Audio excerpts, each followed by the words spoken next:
Hello, everybody, and welcome into another edition of Inside Pitch here at the St. Louis Post-Dispatch. I'm Ben Frederickson alongside Jeff Gordon, and we're here to break down what was a thrilling trade deadline for the St. Louis Cardinals. Gordo, let's go through the moves of impact.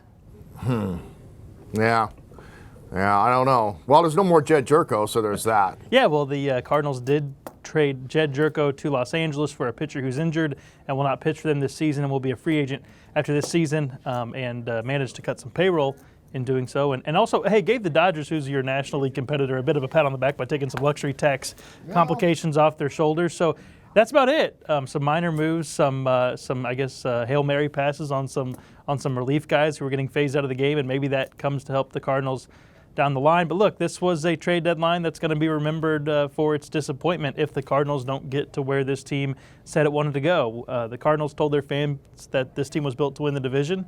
They told their fans that 2019 matters. They told the team that they needed to come out of the All-Star break and play like a contender, and the team did that and went from a 500 team to in sole possession of first place of the division at the break, and no help's coming. So it's going to be hard to square if this team doesn't make a run. The Cardinals now, the guys they have are the guys that will be a part of this team. There will be roster expansion, and that's it. There's no other moves after the trade deadline on what was a pretty sleepy trade deadline across baseball. Really, the Astros were the team that made the splash, getting Zach Greinke.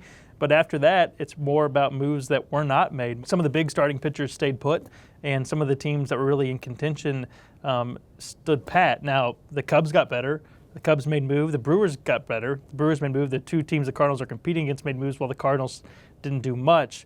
I think this is going to be hard for the fan base to swallow, and I think this is a fair reaction to have for Cardinals fans. Well, there was never this team was poorly positioned to deal the trade deadline. They had two guys in their farm system everybody wants, and after that, there's nothing really to trade of real serious value. You can't trade Nolan Gorman because he's going to be your slugger, you hope for the future kind of guy you've never developed since Albert Pujols, and you had one other outfielder, Dylan Carlson. You should have. If you could have traded Harrison Bader for a pitcher, okay, that would have made sense. But the big mistake, looking back on it, was not jumping at free agent help when it was there.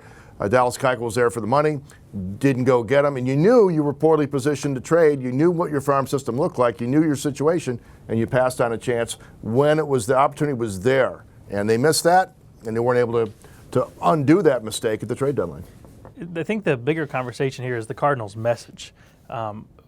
People have a hard time figuring it out, because if the Cardinals were all in on their youth and that was the movement, then I think people could get behind that.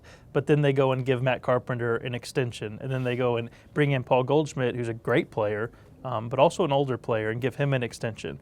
And they give Yadier Molina an extension. So it's not a youth movement; it's a movement to contend. If then they don't take a step forward when they're on the doorstep of the trade deadline, I can understand why the Cardinals didn't want to trade Dylan Carlson. Nolan Gorman is one of multiple third basemen in a prospect list that includes a lot of third basemen.